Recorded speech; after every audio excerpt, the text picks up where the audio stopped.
T-drill can be called baseball T-drill, single T, many terms that are used to describe the T-drill. Main purpose of the T-drill is to teach casting, and we have 6 casts in total. We have right back, right angle, right over, left back, left angle, left over.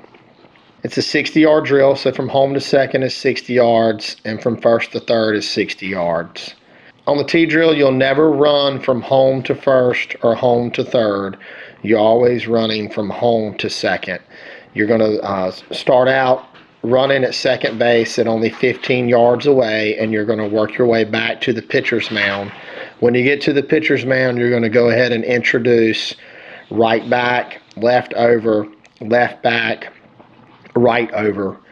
Once your dog has accomplished those hand signals pretty accurately, 95% solid on it, then we're going to back up to 45 yards, still going to work on right over, left back, left over, and then we're going to introduce left angle and right angle from around the 45-yard mark. Then we're going to back all the way back to 60 yards before we get into stopping on a whistle at the pitcher's mound and rehandle and casting all over the baseball drill. T-drill typically takes 2 months to complete from start to finish. Some dogs longer, very rarely dogs shorter. So if you're training 5 days a week, Monday through Friday, it's going to normally take you 2 months to complete and get totally all the way through T-drill. If you run into some hiccups along the way, just always remember, resort back to what the dog was successful at 2, 3, 4 days ago. And this drill is also one that if you run into an issue where the dog is not understanding or doesn't want to run to the back pile and take off towards the over piles, simplify, walk up. You're normally going to back up on this drill 5 yards per day once you start. So you're running your back pile. You, of course, have already got a dog that is force fetched, line fetch, delivery to hand, all that good stuff before you go out and run the T-drill. On a T-drill, we're teaching 6 casts, 3 on each side. So we've got a right back, right angle, right over, left back, left angle, left over. Back cast, get verbals, back. Over cast, get verbals, over. Angle cast normally gets a step. If we want more change in direction, we're gonna sell that step with maybe an extra step. Jinx here is 12 months old. He's been on the T-drill for about 30 days. This drill typically takes about 60 days to complete. Jinx is a double-sided dog. When we come and do the T-drill, we're only gonna pick one side each day to run from. So today we'll run from the left. I don't swap back and forth, left, right, left, right. I do left one day, right the next. All right, heel, heel, sit, dead bird, sit, good, heel, sit, good, back.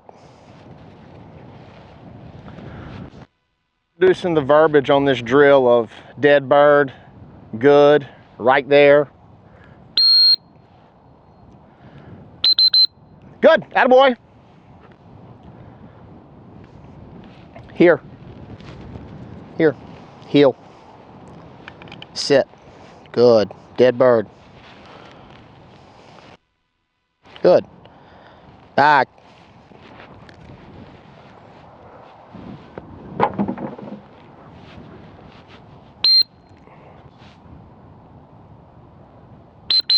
I've found out by sitting at the pile, when I get to my over piles, I need to sit in order to teach first to second or from third to second. Back. A lot of gun dogs we don't throw in the hand because you're running from a mow marsh or a duck blind or something where you're not going to be able to put the hand in front of the dog anyway. Heel. Sit. Good.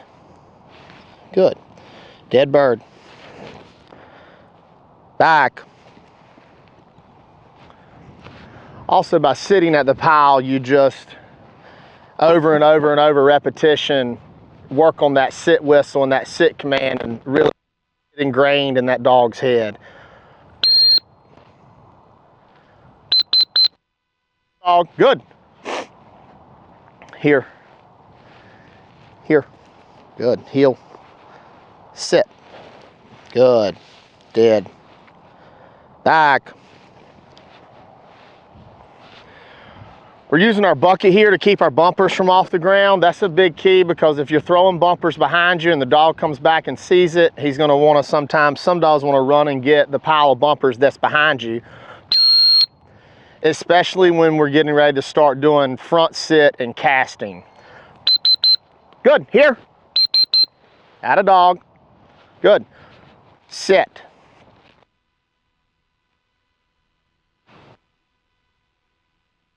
Sit. Oh, so that's a left over. Going to sit at the pile. Here. Good. Here. Heel. Sit. Good. Sit. Really want to give the sit command and let the dog see the complete cat. Sit. Sit. Back. Right back. So we did left over, right back. We're trying to do polar opposites so that we don't confuse the dog. So instead of doing right back, left back, I'm always going to do leftovers and right backs. And then we're going to do right overs with left backs. Here, here, atta dog, good. Here, sit.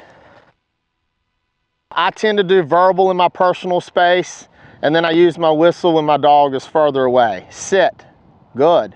Over. Also, we want to make sure that we get good eye contact.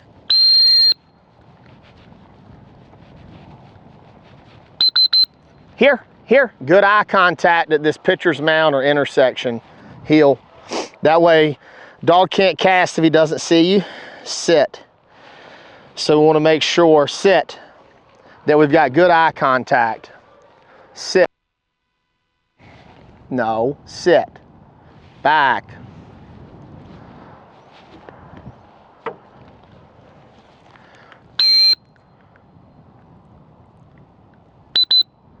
Here. Here, here, here. Good. Good. Here. Sit. If we don't get good eye contact, we'll give a hey, hey, and a fun bumper and try to play catch with the dog. Hey, hey, hey, hey, hey, hey. Get him anticipating that we're throwing the bumper. Jinx gives good eye contact. Hey, hey. Isn't great at catching. Sit. Not a big deal. Sit. Good. Sit. Over. Good. Sit.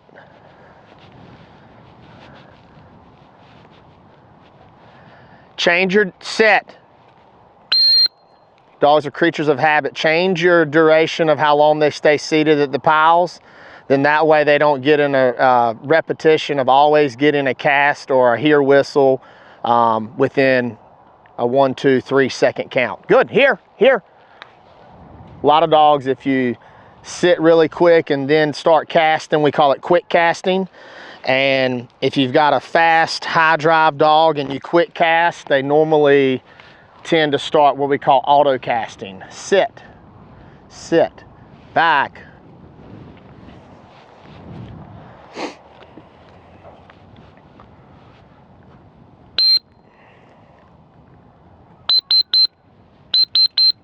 Good. Sit. Atta dog. Good. Sit. Sit. Over.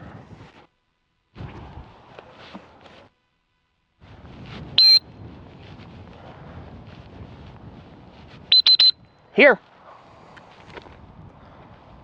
So we got a right over, heel. We're going to follow up with a heel, heel, sit, sit. We'll follow up with a left back. Sit. Back.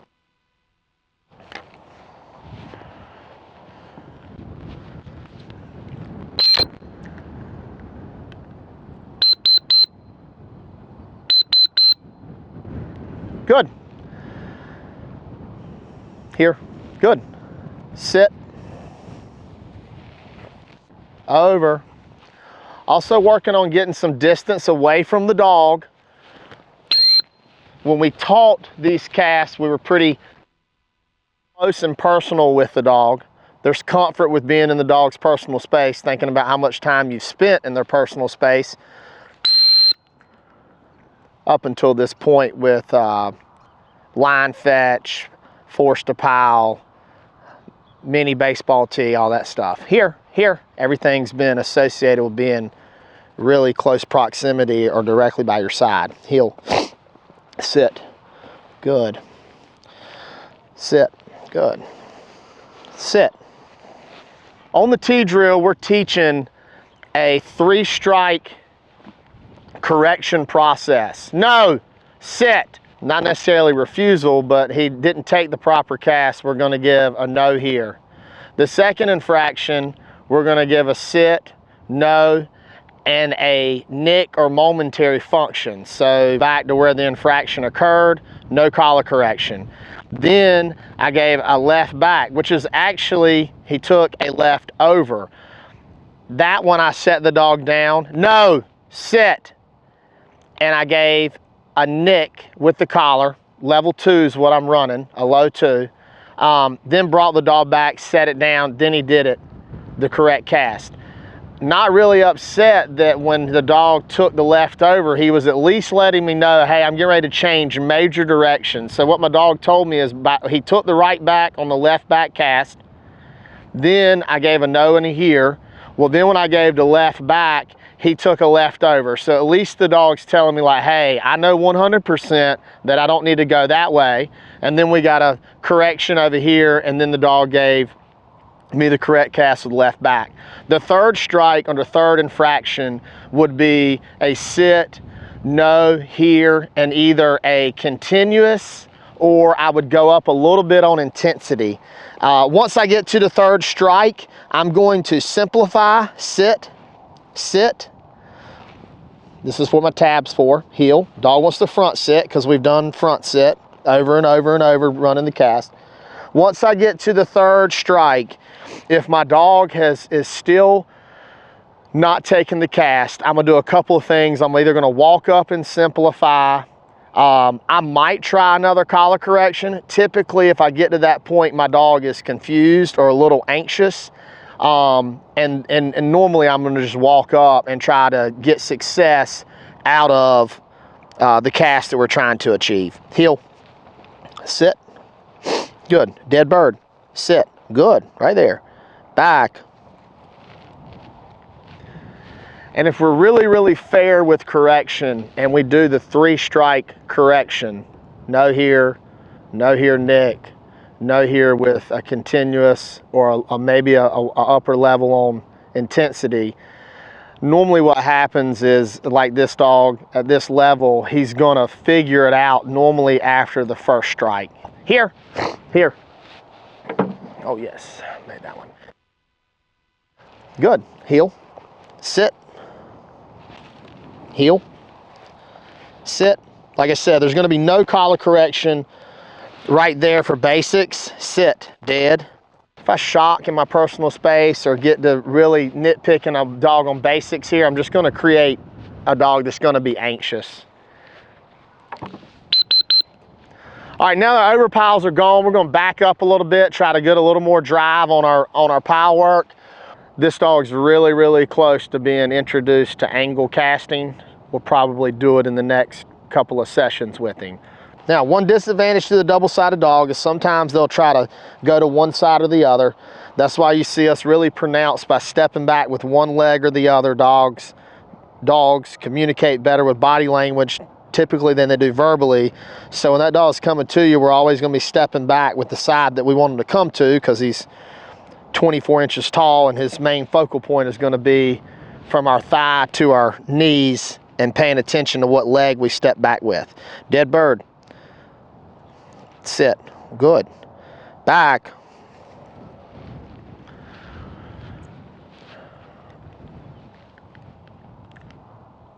All right, so on the T-drill, we finish up. Once we get to this stage, we're gonna finish up with introducing a diversion bird, or in a hunting situation, might be that your dog is out retrieving a bird and then you shoot another one while the dog is returning. You want the dog to complete the task at hand. And in the hunt test world, they're gonna throw diversion birds on the return of a mark or a blind. So we always introduce that on the T-drill, because this is a drill that we have a lot of control, and we're using our sit whistle a lot. And also the dog has done a lot of sitting at the intersection and pitcher's mound. So this dog's seen this multiple times, but I always bring the dog in, at a dog, and we're gonna sit at the pitcher's mound. Sit. Good dog. Good. Here, here, good. Attaboy. Good. Heel. Sit. Good. Dead bird. Back.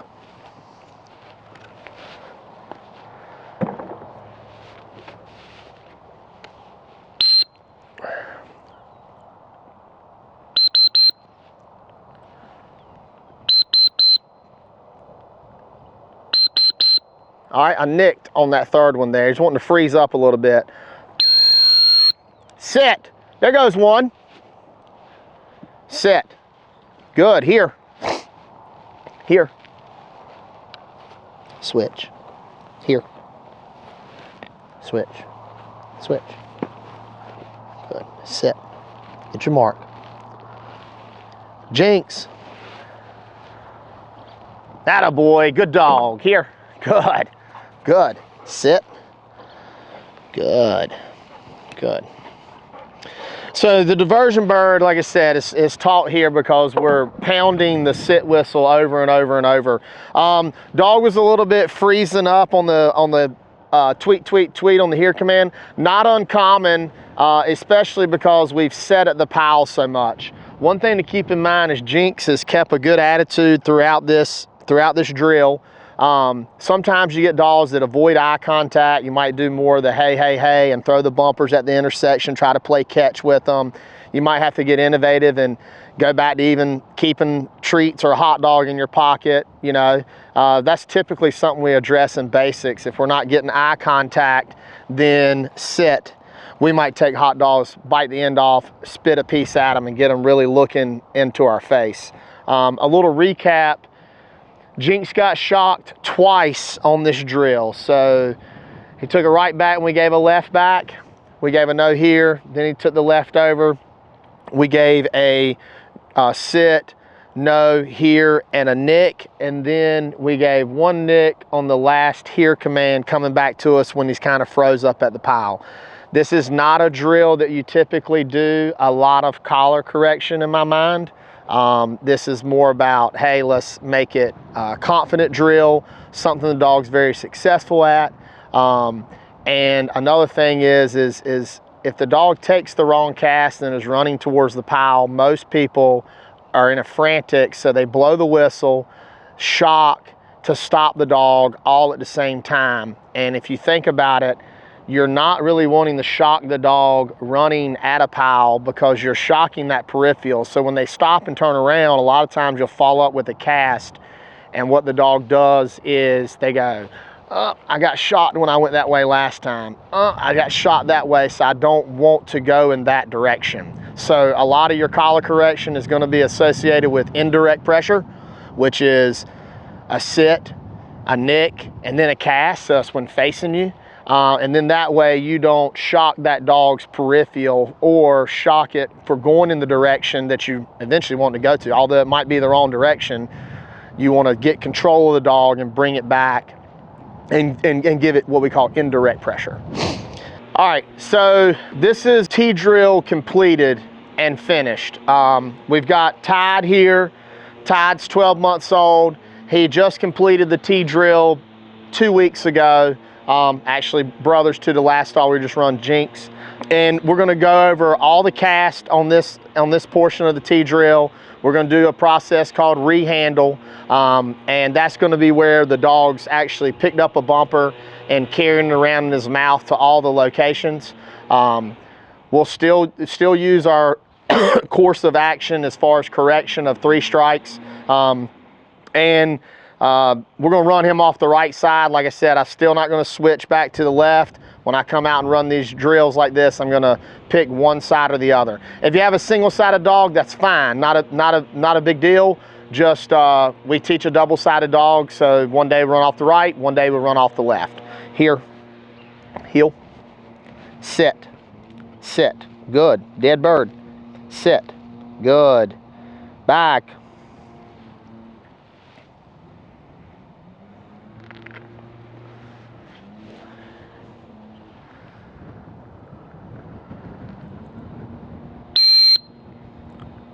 Sit. Attaboy.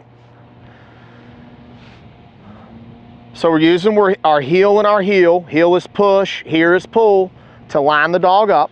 Heel. Sit. Good. Dead bird. Good. Dog's not looking at the pile. I'm gonna give him a sit, especially if his spine is straight. Back.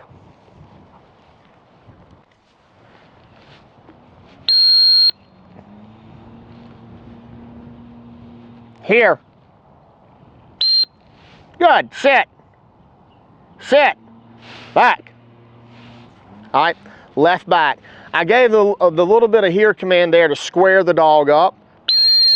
So we want to make sure in this drill that we always square our dog up looking directly at us. We don't want a little bit of sideways turn, because if he's keeled a little bit towards the right and I want the left back, it's more of a turn. And then also, I don't want my dog to run out and be looking over his shoulder on a sit whistle. This is where you want to clean that up. You don't want to let your dog get away with not sitting square and facing you. I'm giving that verbal sit once he sits down to make eye contact. Heel, sit, good.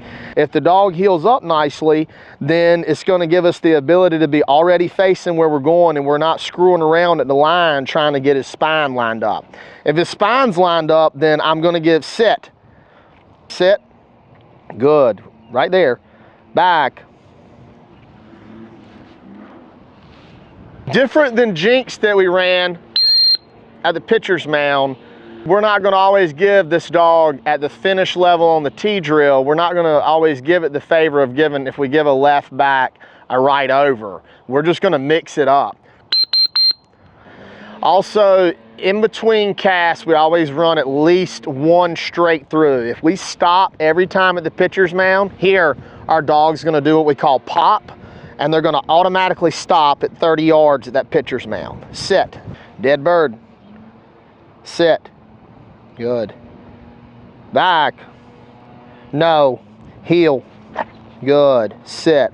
So, dog no-goes me.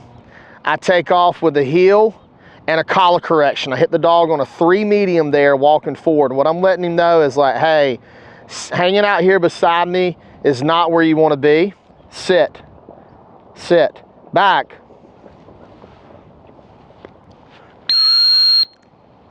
Good. Over. No. Here. Here. Here. Good. Sit. Sit. Over. Good. No collar correction there.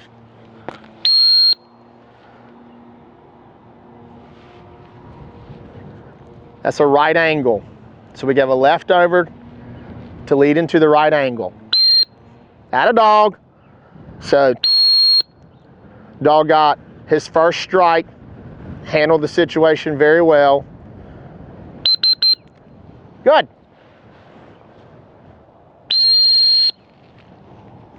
Back.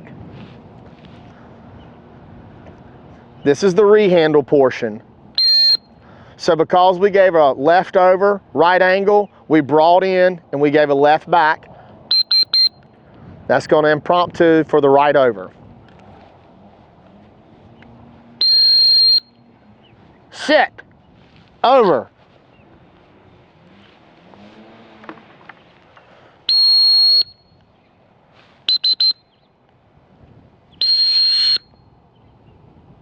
Good dog. Left angle. Angles are silent. Attaboy. Good.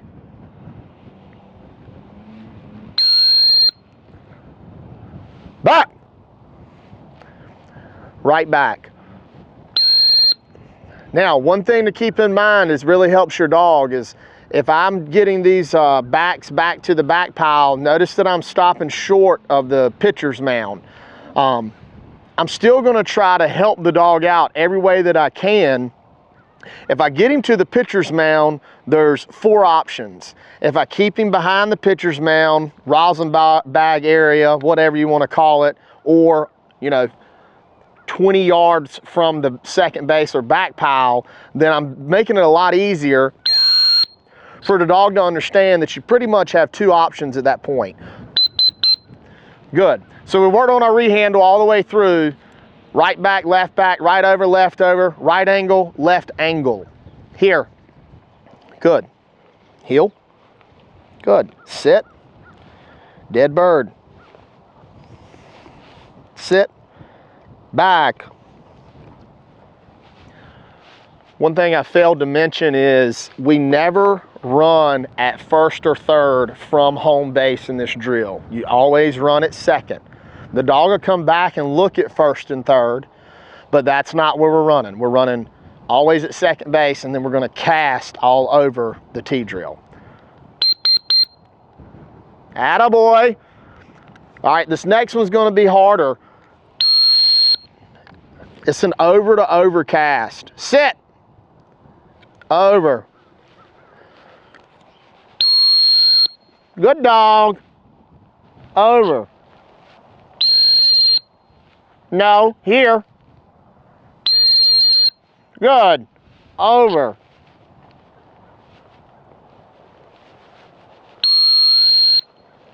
Attaboy. Sit. Sit. Over. No, here. Here. Here. Over.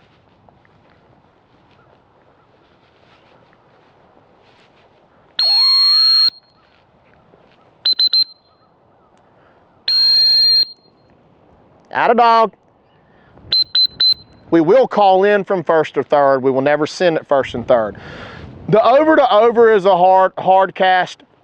The dog gets to first or third and they want to dig in and go angle to the back pile. And if you think about everything that we've done up until this point, we are sending the dog all the way back to force fetch and then force to pile. Everything has been get away from me, go away from me. And then if you notice, I stopped short of first and I stopped short of third. And when I give that over, the dog wants to dig in and go to the back pile. Well, because they've been to the back pile a lot more, and then also when we teach the angle cast, they are done going from first to second and from third to second. No big deal. Dog digs in, that's great. Instead of the dog failing and coming in towards me, if they're digging in and going back, then I toot, stop, bring back to the path that leads to the over pile. Here, sit, sit. No, sit, sit. Good. Dead bird. Good. Back. All right, so same thing there. We gave the dog the ability. Strike 1 was a no. Strike 2 was a nick with the collar. Sit. Back to the overs. In the hunt test world, the rule is over to the truck, back to the blind. I have a lot more people that are using those big overs in a hunting environment. They send the dog out for a blind, they're reloading their gun, they're getting ready for the next group of birds coming in. Dog gets off course running the blind, and then bam, toot, they're late on a whistle, and then they need a big over. it is tough because of all the stuff that we do forcing away from us. Truthfully, running a blind, you want to kind of keep a field goal mentality of pinky finger, pointer finger is the line to the blind.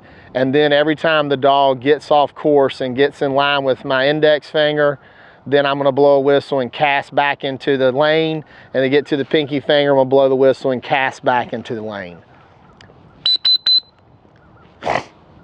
Here, here. Good. Attaboy.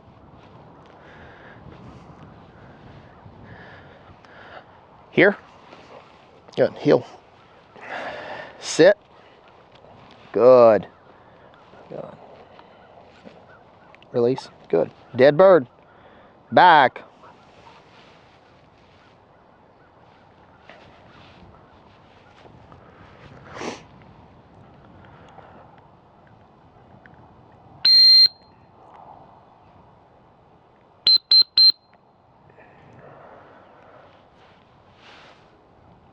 Good. Here. Here.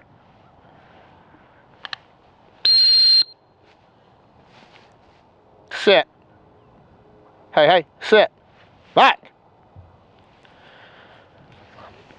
All right, so now I'm gonna give a right back and a left back about 15 yards from me. We like to do that here too because a lot of the casting has occurred at the 30-yard mark or the pitcher's mound and beyond.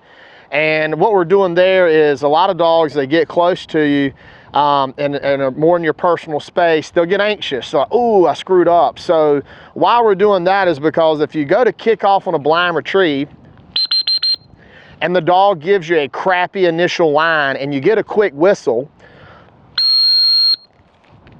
sit, back, and you get a quick whistle that's within the first 10 to 15 yards. A lot of times in training, you're just like, no, come back here. We're gonna get a mulligan and we're gonna start over. Well, by doing that in training, the dog gets in the habit of, okay, if I take a bad initial line and they stop me with the whistle, they start wanting to automatically come back, which is not what we want the dog to do. So we're trying to make sure that dog can give us those casts for a bad initial line this closer in our personal space. Good. Also, it helps the dog really understand that he can look at the overpiles and it's real easy to give that right back at 10, 15 yards away and the dog will be like, boom, I'm gonna run to that pile, I'm gonna run to that pile, heel. Good. Sit. Good. Dead bird. Sit. Good. Back. We really want to make sure that they understand the cast. Back, you know, is to turn 180 degrees and run directly away from me as hard as you can go. Good. Attaboy. Good. There goes one. Here. Nope. Nope. Switch, heel, sit. Good. Get your mark. Sit. Tied. Atta dog. Way to go, bud. Good, good. Heel, sit. So that's our diversion bird or a late flyer coming in while the dog's out. Like I said, you do not want, you want the dog to always complete the task at hand. Nothing worse than hunting, shoot a bird, dog's on the way to go get it. On the way back, you shoot another bird, they spit that bird out, and then they go there, and then bam, you shoot another bird, and before you know it, you got 3 birds laying out there, and the dog's trying to go, oh, go to this one, go to this one, go to this one, because one's more exciting than the other. Here. So that's why we're teaching that diversion bird here on the T drill and all that control.